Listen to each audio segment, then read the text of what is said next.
The steering wheel pressed into my ribs like a question I couldn't answer. My phone glowed somewhere near my feet, screen cracked but still alive.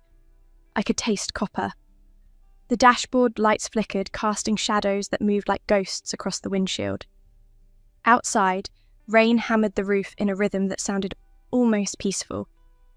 My fingers found the phone. 3 missed calls from dinner reservations I'd never make. I dialed home first because that's what daughters do when the world tilts sideways. "Hello?" My mother's voice sharp with interruption. "Mom!" I tried to make the words steady. "I've been in an accident. I'm on Highway 47 near the... Sienna, we're in the middle of something. Can this wait?" I blinked. Blood dripped from somewhere above my left eye.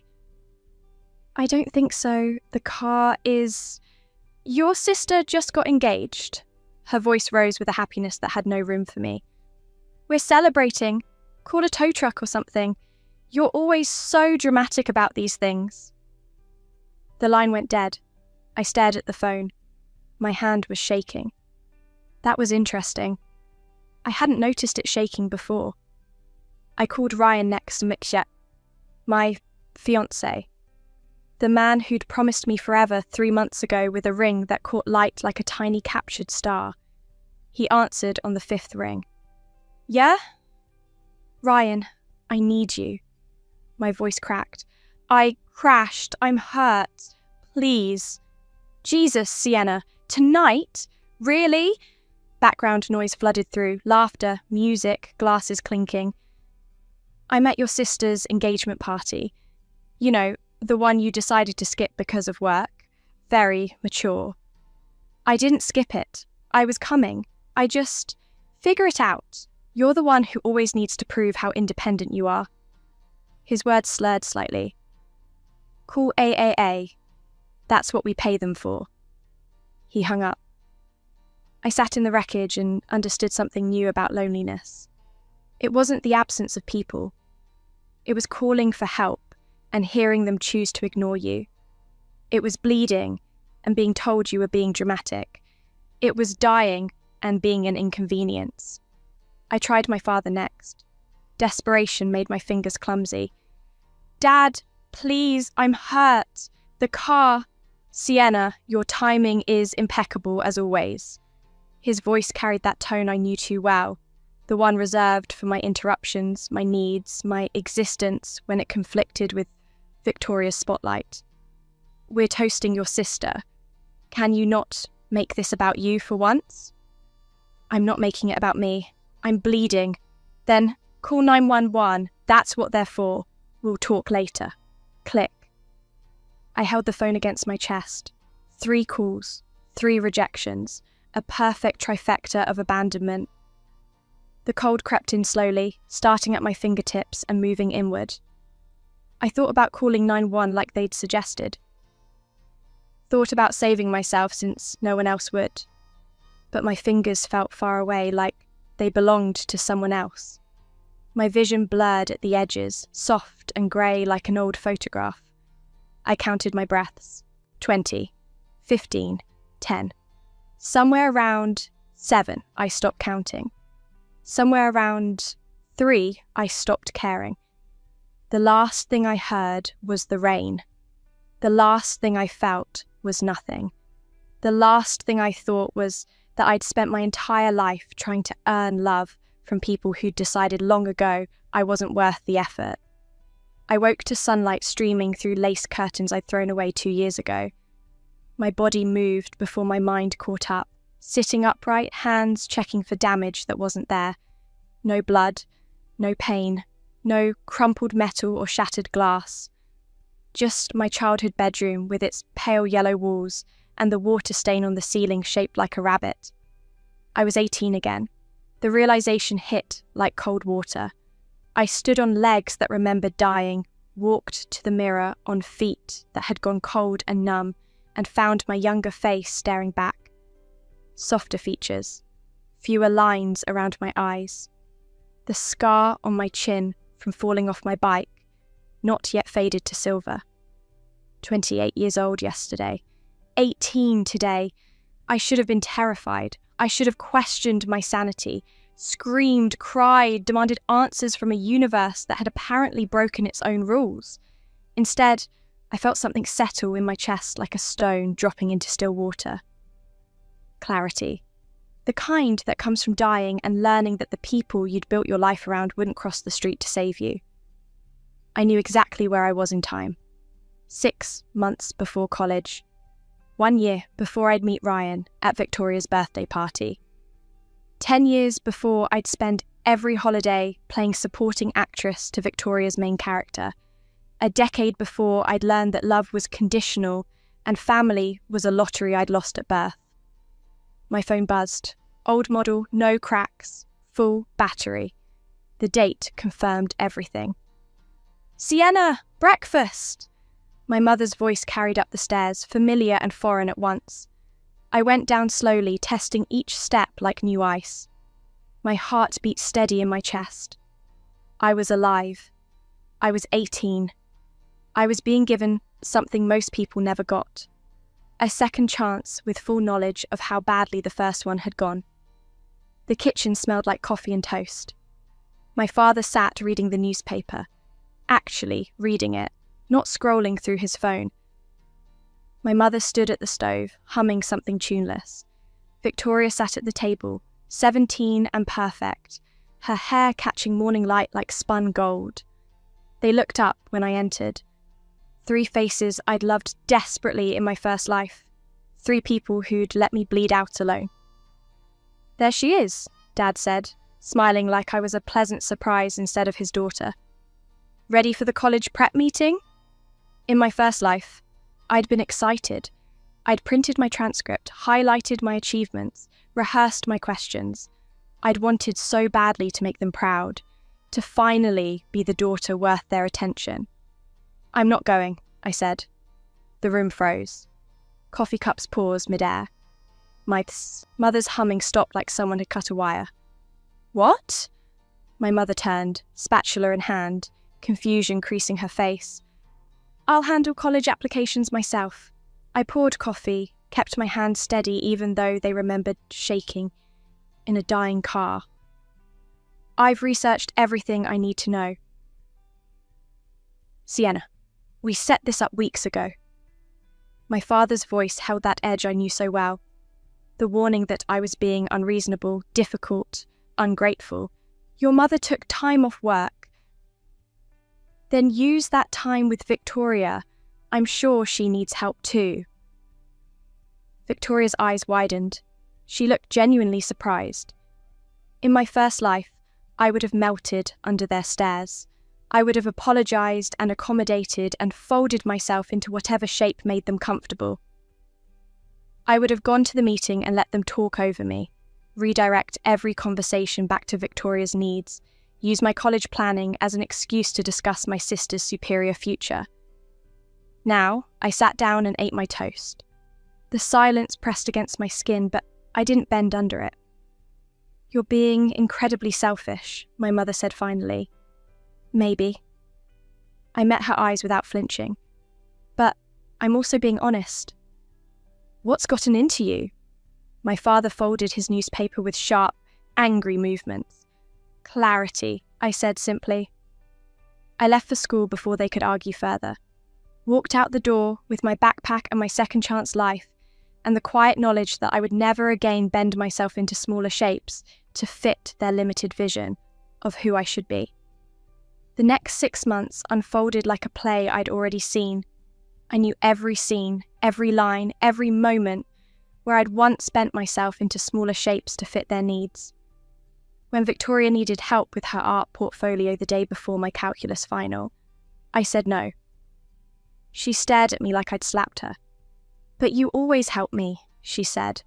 "I did, past tense." I returned to my studying. "Mom said you would." "Mom was wrong." She left my room in tears. I heard her downstairs, sobbing to our parents about how cruel I'd become. Heard my mother's sharp footsteps on the stairs. "Sienna Marie, get down here, right now." I went. Not because she commanded it, but because I wanted to set the pattern early. My mother stood in the kitchen, arms crossed, face flushed with righteous anger. Your sister needs you. My sister needs to learn to manage her time. I kept my voice level. I have a final tomorrow that determines my scholarship eligibility. Family comes first. Does it? The question hung in the air. Because I don't remember family coming first when I needed help with my debate tournament and Victoria had a gallery opening. Or when I needed a ride to my interview and Victoria needed shopping for prom. Or any of the 100 times my needs came second to hers. My mother's mouth opened and closed. That's different. How? Victoria is sensitive, she needs more support. And I don't? I felt something crack open inside me, not anger, but a cold, clear understanding. Or do I just not matter enough to support? That's a horrible thing to say.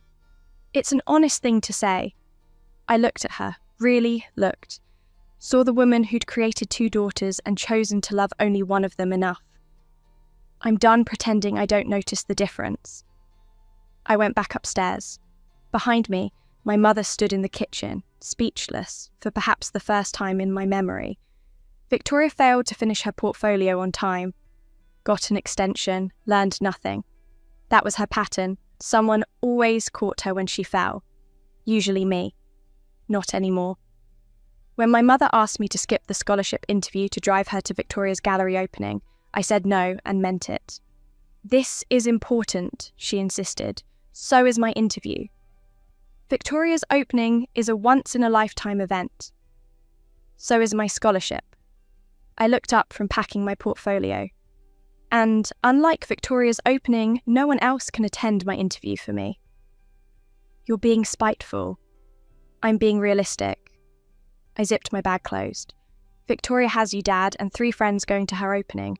She'll survive without me. I have no one going to my interview but myself, which is fine. I've learned to show up for myself since no one else does. The words landed like stones in still water. My mother's face went pale, then red.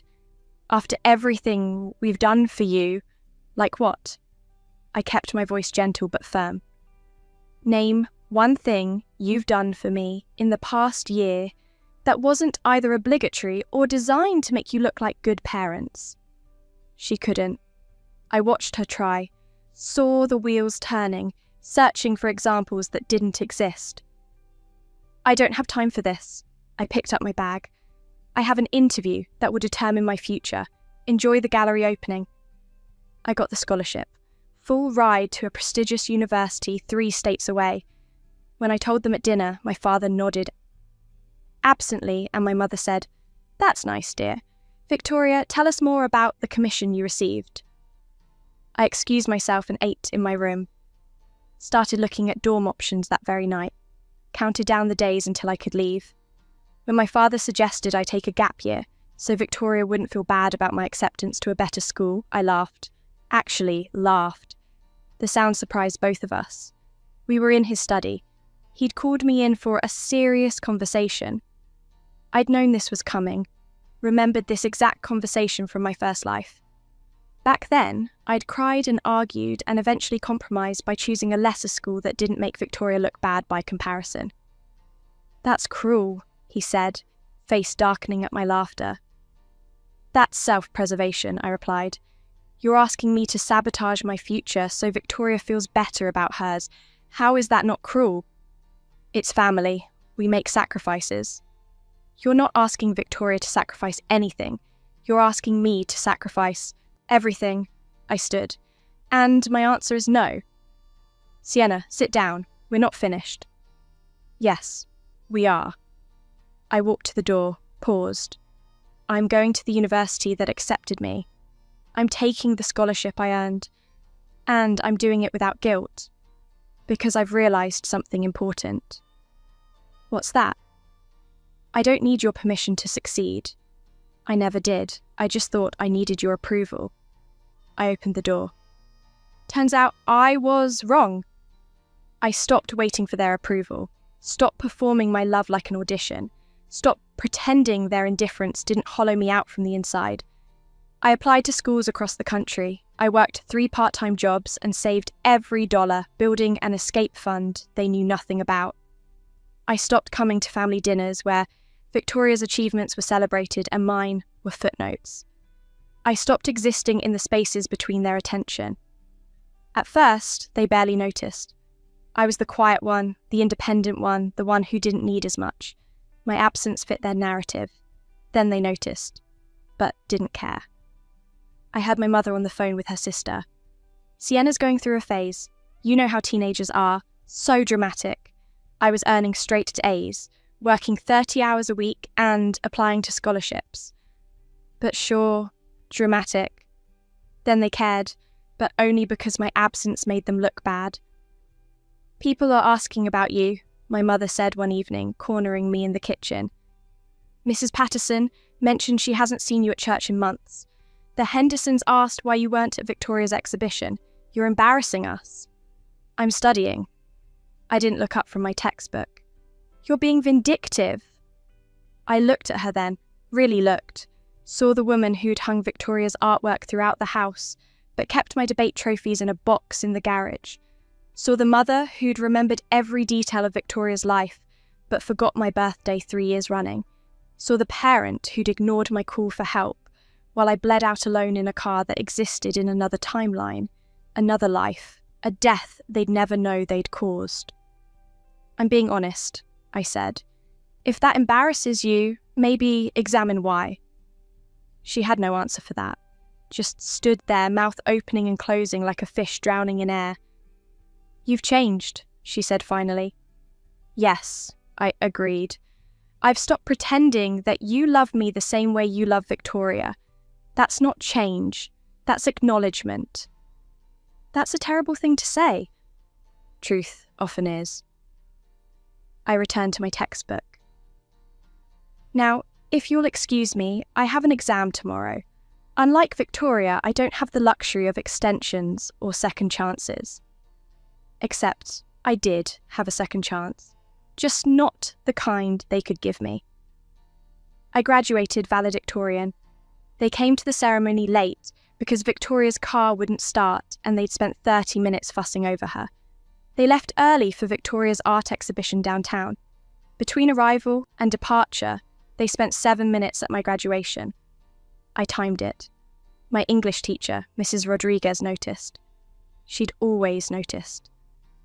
You okay? She asked afterward, when I stood alone in the parking lot watching their car disappear. Better than okay, I said, and meant it. I'm free.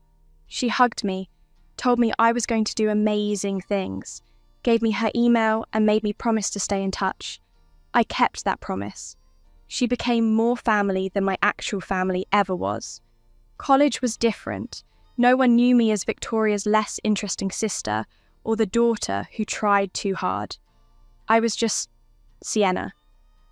I studied biochemistry because I loved the precision of it, the way molecules bonded and broke according to rules that didn't change based on favoritism or mood. I made friends who showed up when they said they would. I dated casually, keeping my heart protected behind walls I'd built from old betrayals and a death no one knew about. My roommate, Jessica, became my first real friend. She noticed things, the way I flinched when my phone rang, the way I avoided talking about family, the way I worked myself to exhaustion rather than asking for help. You know it's okay to need people, right? She said one night, both of us studying in our dorm. Is it? I kept my eyes on my chemistry notes. Sienna. She waited until I looked at her. Whatever happened to you before this, whoever hurt you, they were wrong. You know that, right? I thought about bleeding in a car, about 3 phone calls that went unanswered, about dying while my family celebrated my sister. I know they were wrong, I said quietly. That's why I left. She nodded, asked no more questions, and went back to her studying. But she was always there after that. Steady, reliable, someone who showed up. It changed something in me slowly, showed me what friendship could be when it wasn't conditional. And then, at a coffee shop during junior year, I saw him. Ryan. He looked exactly as I remembered. Dark hair, easy smile, the kind of charm that felt like sunlight. In my first life, we'd met at Victoria's birthday party. He'd been her friend's cousin. He'd noticed me across the room and made me feel seen in a way I'd been starving for. We dated for 5 years, got engaged, planned a life. He'd told me I was beautiful, brilliant, his everything. And when I'd needed him most, dying in a wrecked car on Highway 47, he'd chosen a party over my life. Called me dramatic, told me to figure it out myself.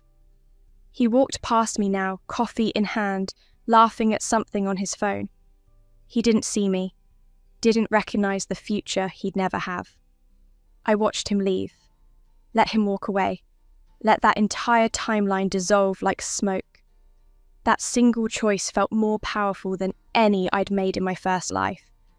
More powerful than my valedictorian speech, my scholarship, my escape to college. Because it wasn't about achievement or proving myself worthy. It was about knowing my worth already, about not needing external validation to understand my own value. Jessica found me 20 minutes later, still sitting with my untouched coffee. "You okay? You look like you've seen a ghost." "I did," I said, and I let it go. 4 years later, I graduated with honours. Started a research position at a pharmaceutical company, doing work that mattered, developing treatments for diseases that killed slowly and quietly, the way neglect kills. Rented a small apartment with large windows and filled it with plants I kept alive through attention and routine. Built a life that was wholly mine. I didn't go home for holidays. Didn't answer calls that came only when they needed something. Didn't bend. My mother called on Christmas Eve during my first year at the company. "You're really not coming home?" Her voice held accusation, not invitation. "I'm really not. Victoria will be so disappointed." "Not you," I noticed. "Victoria, always Victoria. Victoria will survive." I looked at my apartment, small but mine, decorated with things I'd chosen, filled with plants I'd nurtured, a space that belonged entirely to me. So will I. This is punishment, isn't it, for some imagined slight? "It's not punishment," I said calmly. "It's boundary setting. There's a difference." "You've become very cold." "I've become very clear." I paused. "There's a difference there too." I spent Christmas with Jessica's family. They welcomed me with warmth I didn't have to earn, asked about my work with genuine interest, included me in traditions without obligation. Jessica's mother hugged me goodbye and said, "You're welcome here anytime." I cried in the car on the way home, not from sadness, from the sudden, overwhelming realization that family was supposed to feel like that, safe, warm, chosen. Then my mother called on a Tuesday afternoon a year later. "Your sister is getting engaged," she said without preamble. The words hit differently than I expected. In my first life, this had been the beginning of the end. The engagement party I'd crashed into oblivion trying to reach. The night I'd learned how little I mattered. The night I died calling for help that never came. "Congratulations to her," I said carefully. "There's a party this Saturday. We expect you there." "I have plans." "Sienna." Her voice hardened. "You've been difficult for years now. This is important. Family is important." "Is it?" The question came out softer than I intended. Because I don't remember family being important when I graduated, or when I got my research published in a medical journal, or when I got promoted, or any of the times I needed you and you chose her instead. Silence stretched between us like a chasm. "You're being unfair," she finally said. "I'm being factual." I looked out my window at the city below, at the life I'd built from nothing, at the world I'd survived, dying to understand. "Enjoy the party. I'm sure it will be beautiful. If you don't, come to this, don't bother coming home at all." "Okay," I said simply. She inhaled sharply. "Okay? That's all you have to say?" "What else is there? You've given me an ultimatum. I've chosen." I kept my voice level. I choose myself. I hung up before she could respond. The party happened without me. I spent that Saturday hiking with friends I'd made through work, people who'd helped me move apartments and brought soup when I was sick and showed up because they wanted to, not because they had to. People who'd never met Victoria but knew me, really knew me, and chose my company anyway. I posted a photo from the summit, clear sky, wide horizon, me smiling genuinely for the first time in either of my lives. My phone exploded with messages. My mother, "You're making a scene." My father, "Very mature, Sienna." Victoria, "Wow, just wow." Ryan, because of course Victoria was marrying Ryan, some timelines converge in poetry, sent a single message. "You always did need attention." I turned my phone off and watched the sunset paint the sky in colours I had no names for. Jessica sat beside me, quiet and present. "Family?" she asked, nodding at my phone. "Former family," I corrected. "Good for you." We sat in comfortable silence, proof that chosen family could be better than blood. 6 months later, I got a call from a number I didn't recognise. Against my better judgment, I answered. "Sienna?" Victoria's voice, small and cracked in a way I'd never heard before. "Yes?" "Can we talk? I need advice." Every instinct from my first life screamed to help, to fix, to prove my worth through service, to earn love by being useful. I took a breath, let it pass. "About what?" "Ryan." A pause filled with things unsaid. "He's different than I thought. He doesn't listen. And when I try to tell him I'm struggling, he says I'm being dramatic." The irony tasted like copper, like blood on a steering wheel, like dying while the person who was supposed to love you called you overdramatic. "Have you talked to Mum and Dad?" "They tell me to work it out, that marriage is compromise, that I'm being too sensitive." Her voice broke. "But Sienna, I don't feel like myself anymore. I feel like I'm disappearing." I closed my eyes, saw my younger self bleeding in a car, calling for help that never came. Saw this woman who'd been chosen over me again and again, who'd been centered in every family decision, who'd been loved without question, now experiencing a fraction of that abandonment. I could have gloated, could have hung up, could have returned every indifference she'd shown me, every priority she'd taken, every moment she'd stood by silently, while our parents erased me. "Victoria," I said quietly, "you need to leave." "What?"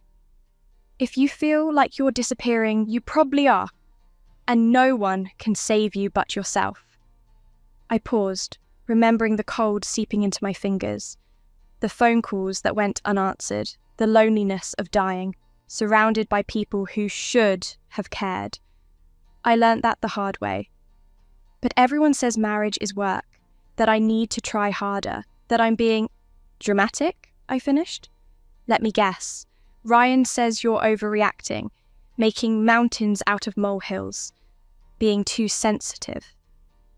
"Yes." She sounded surprised. "How did you know?" "Because that's what people say when they don't want to address the real problem. When they want you to be smaller, quieter, more convenient." I thought about my parents dismissing my graduation, my achievements, my entire existence. "They were wrong when they said it to me. They're wrong when they say it to you." She started crying, not the delicate tears she'd used to manipulate our parents, but deep, wrenching sobs that came from somewhere real. I didn't offer comfort, didn't offer solutions, just listened to her break in the same way I'd broken alone, in a car, in the rain, with no one coming to help. "I'm scared," she whispered finally. "I know, but you'll survive it, and on the other side you'll be whole, maybe for the first time." "I don't know how to be alone." The admission hung between us. She didn't know how to be alone because she'd never had to be. She'd always been the centre, the priority, the chosen one. "You learn," I said. Day by day, moment by moment, you learn that being alone is different from being lonely. You learn that you can be your own rescue. Will you? She hesitated. Will you help me? I thought about it, really thought about it. Weighed my hurt against her suffering, weighed my past against my present, weighed revenge against mercy. I'll talk to you, I said finally. I'll be honest with you, but I won't save you. That's your job. That's more than I deserve. Maybe, but I'm not doing this for you. I'm doing it because I know what it's like to call for help and have no one answer. My voice stayed steady. I won't be that person, even for you. We talked for 2 hours. I didn't absolve her. Didn't pretend our history was clean. Didn't forgive decades of being invisible while she was seen. But I gave her something no one had given me in my first life. Honest witness to her pain. When we hung up, I felt something shift. Not forgiveness. Not reconciliation. Just the quiet satisfaction of choosing mercy when I could have chosen revenge. Of being bigger than my hurt. Of proving that surviving didn't have to mean becoming cruel. Victoria left Ryan 3 weeks later. Moved back to our parents' house temporarily, which apparently sent shockwaves through the family. My parents called, both of them, on speakerphone. Sienna, you need to talk to your sister, my father said. About what? She's making a terrible mistake. Leaving Ryan because of your influence. My influence? I almost laughed. I told her to listen to herself. That's not influence. That's advice. You poisoned her against him. My mother's voice pitched high. I told her she deserved better than being called dramatic when she asked for help. I kept my voice level, measured. If that poisoned anything, the well was already toxic. You've always been jealous of your sister, my father said. The old accusation worn smooth from repetition. No, I said. I was jealous. Past tense. Jealousy requires wanting what someone else has. I don't want Victoria's life. I don't want your approval anymore. I don't want any of it. You're destroying this family, my mother said. I'm protecting myself from this family. There's a difference. I paused, gathering the words I'd held for years. You destroyed me first. You just didn't notice because I did it quietly. No scenes, no drama, just slow erasure. But I survived it. And now, Victoria is learning what I learned. That sometimes the only way to save yourself is to walk away. How dare you? I dare because I'm not afraid of you anymore. I died afraid of you once. The words slipped out before I could stop them. I'm not doing it again. What are you talking about? You're being absurd. I hung up and blocked their numbers. 2 years passed like water over stone, slowly wearing away the sharp edges of old wounds. I got promoted to senior researcher, published 3 papers that were cited in journals I'd only dreamed of reading as a student, started dating someone kind named David, who asked questions and waited for answers, who listened when I spoke, who showed up when he said he would. Built a life so full that my family's absence created no hole. Victoria and I talked occasionally. Careful conversations like walking on ice, testing each step. She'd started therapy, started painting again, but different work, rawer, more honest.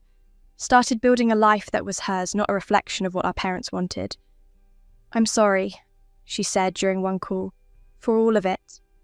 For taking your help for granted, for not noticing how badly they treated you, for standing by while they erased you. I know, I said. Do you forgive me? I'm working on it, I answered honestly. Some days are easier than others. That's fair. We built something new slowly. Not the sisterhood we'd never had, but something more honest. Something that acknowledged the past without being trapped by it. Then I received an invitation in the mail. cream-coloured envelope, my name in elegant script. Victoria's art exhibition, small gallery, personal work. My name on the guest list without assumptions or obligations attached. I almost didn't go. But curiosity won. Or maybe closure. Maybe they were the same thing. The gallery was intimate, walls lined with paintings I didn't expect. Not the pretty landscapes our parents had loved, the safe commercial work that had made Victoria their star. These were raw, honest, pain rendered in colour and shadow. One painting stopped me cold. A girl alone in a car, rain falling, phone glowing in the dark, dashboard lights flickering, blood. The title, no one answered. That's my favourite. I turned. Victoria stood there, older now, steadier. Her success worn differently than before, like armour that protected instead of proved. It's powerful, I said, voice rough. It's you. She met my eyes as... That night, the engagement party, you were in an accident. My breath caught. What? I found the police report years later. After Ryan and I split, I was going through old photos and remembered that night. You were supposed to come to my engagement party, but never showed, so I looked it up. Her voice shook. You crashed on Highway 47, you called for help, and we... She couldn't finish. I stood very still. In this life, I didn't go to the party. I know, because you'd already learned what it took me years to figure out. She gestured at the paintings. That we failed you. Completely. And you survived anyway. We stood in silence. The painting, I said. How did you know? I didn't, not exactly, but I imagined it. Imagined what it must have been like needing help and being dismissed. It's what Ryan did to me. It's what our parents did to you for years. She looked at the painting. I painted what I thought it might feel like. To be dying and alone. It felt like that, I whispered. Exactly like that. Her eyes widened. Sienna! In another timeline, another life. I met her gaze. I called you, called Mom and Dad, called Ryan. No one came. I died alone in that car because all of you were celebrating your engagement. Oh my God. But I didn't die, obviously. I woke up at 18 with a second chance, and I chose differently. I looked back at the painting. I chose myself. Victoria's face crumpled. I'm so sorry. I know. I touched her shoulder briefly. And I'm not telling you to hurt you. I'm telling you because you painted the truth without knowing it. Because you've changed. Because maybe we can build something new from the ashes of what we were. Can we? Maybe, if you want to. I want to, she said quietly. Then we'll see. We walked through the exhibition together. Two sisters who had destroyed and rebuilt themselves in different orders. The conversation came easier than I expected. Careful but real, like crossing a frozen lake, testing each step but moving forward. Mum and Dad ask about you, she said eventually. I'm sure they do. They want to reconcile. I turned to face her. Do they want to reconcile? Or do they want to stop feeling guilty? She flinched but nodded. You're right. They want forgiveness without change. They want to feel better without doing better. Then I'm not interested. I softened slightly. But you and I, we might build something new, eventually, if you keep doing the work. I will, she promised. Then we'll see, I said again. Because that was all I could offer. Possibility without guarantee. Honesty without false promises. 6 months later, I stood in my apartment folding laundry when my phone rang. Number. I almost didn't answer. Hello? Sienna, my mother's voice. I'm calling because I need to say something. I waited, phone pressed to my ear, hands full of warm towels. You were right. The words came slowly, like pulling teeth. About everything. We failed you. We chose Victoria constantly and called it fairness. We ignored you and called it independence. And when you stopped accepting it, we called you cruel. I sat down slowly, legs suddenly weak. I don't expect forgiveness, she continued. I just needed you to know that I see it now. All of it. And I'm sorry, truly sorry. The apology I'd needed 10 years ago, 5 years ago. The night I died calling for help in another timeline. It landed differently now, lighter, less necessary. I'd already done the work of healing without it. Thank you for saying that, I said. Can we start over? No. The word came firm but not harsh. We can start new, but not over. I won't forget what happened, what I survived, who I became because of it. I understand. And it might not work. I've built a life without you in it. That doesn't just undo itself because you've realised your mistakes. I know. We talked for 40 minutes. Careful. Honest. No promises beyond the next phone call. No guarantees beyond showing up. It was more than I'd expected and less than I'd once needed. When we hung up, I realised I wasn't crying, wasn't angry, wasn't even satisfied. I was just present, living in a moment without the ghosts of what could have been. David came home, kissed me hello, asked about my day. We cooked dinner together. He told me about his work. I told him about my mother's call. How do you feel? He asked. Okay, I said, and was surprised to find it true. Just okay, and that's enough. 3 years later, I sat at a coffee shop editing research notes when someone slid into the chair across from me. Ryan, older now, harder around the eyes. The easy charm worn thin like cheap fabric, revealing the poor quality beneath. Sienna. He said my name like finding something he'd lost. Ryan. I heard about your promotion. Senior researcher, very impressive. I waited. I also heard you're engaged. News travels. He leaned forward, turning on the charm I'd once found irresistible. I've been thinking about us. What we could have been if things had gone differently. We were nothing, I said calmly. In every version of events. That's not fair. We had something real once.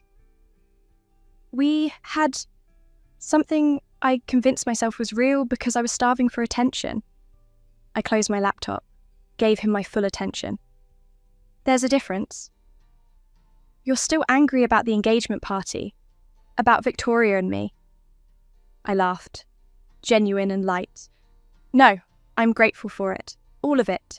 You showed me exactly who you were when I needed you most. That was a gift. He flinched. I was young. I made mistakes. People change. Some do. Some just get better at hiding who they've always been. I stood, gathering my things. But it doesn't matter. I'm not interested in second chances with people who wasted their first one. So that's it. After everything. I looked at him. Really looked. Saw the man who'd chosen celebration over crisis. Who'd called me dramatic while I bled. Who'd told me to figure it out myself while I died alone. Who'd now come sniffing around success like a dog smelling dinner. You already had your chance, I said, and I've already had my rebirth. I'm not interested in resurrection for people who are happy to watch me die. I walked away and didn't look back. Felt his stare follow me to the door, but refused to turn around. Refused to give him even that small acknowledgement. Outside, David waited by his car. He smiled when he saw me, held out his hand. I took it and let him pull me close. Everything okay? He asked. Everything's perfect, I said, and meant it. Oseka. 5 years after waking in my childhood bedroom, I stood at my bathroom mirror and recognized the woman looking back. Not the girl who'd died begging for help, Not the ghost who'd haunted her first life, trying to earn love through service. Just me, Sienna, whole and chosen and enough. My phone buzzed with messages. Text from Victoria. Coffee tomorrow? Want to show you my new series? Another from my mother. Found your debate trophies in the garage. Finally hung them up in the living room. Better late than never. Another from Jessica. Wine night this weekend? I need to hear about the Ryan encounter. Another from David. Miss you. Thinking about you. Can't wait to marry you next month. I could have responded immediately. Could have performed gratitude or rushed to reconnect or proved my commitment through speed. Instead, I finished brushing my teeth, made tea, sat by the window and watched the city wake up, painted in shades of gold and shadow. Then, when I was ready, I responded to each message. Thoughtfully, intentionally, on my own time. Not because they needed me, because I chose to. The difference was everything. I never told most of them about dying, never explained the rebirth or the second chance to anyone except Victoria, and even then only in fragments. They wouldn't have believed it anyway, and more importantly, I didn't need them to. Some knowledge is meant to be kept close. Some transformations are private. Some deaths and rebirths happen in the quiet spaces of our own souls where no one else can witness. I died alone in a car, calling for help that never came. I'd been reborn alone in a childhood bedroom, understanding that no help was coming. And I'd built a life, truly built it, piece by piece, choice by choice, where I was the first person I called when things fell apart. That was the real rebirth, not the second chance at 18, not the opportunity to change my past. The moment I learned to answer my own calls for help. The moment I became my own rescue. 10 years after the accident that never happened, I drove past the spot on Highway 47 where I died in another timeline. The rain fell the same way. The road curved the same path. I could almost see the ghost of my car crumpled against the guardrail, almost hear the sound of metal crushing bone, almost feel the cold creeping into my fingers as I dialed numbers that would never answer.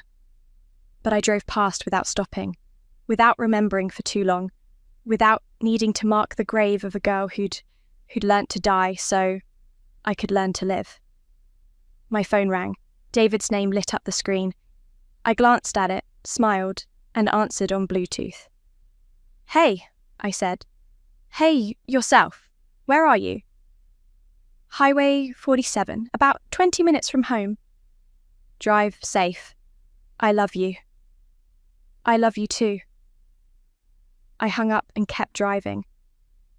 The rain kept falling, the road kept curving, and I kept moving forward, alive and whole and chosen. Not because someone saved me, because I'd learned to save myself, because I'd learned to do everything alone, including survive, including thrive, including choose when to let people back in, on my terms, in my time, with boundaries built from wisdom instead of wounds. The rain kept falling. I kept driving. And for the first time in either of my lives, the one I died in and the one I'd rebuilt, I felt completely, perfectly, powerfully free. Free from the need to earn love. Free from the fear of abandonment. Free from the girl who'd bled alone.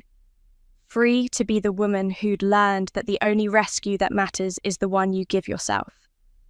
The road stretched ahead, wet and dark and full of possibility.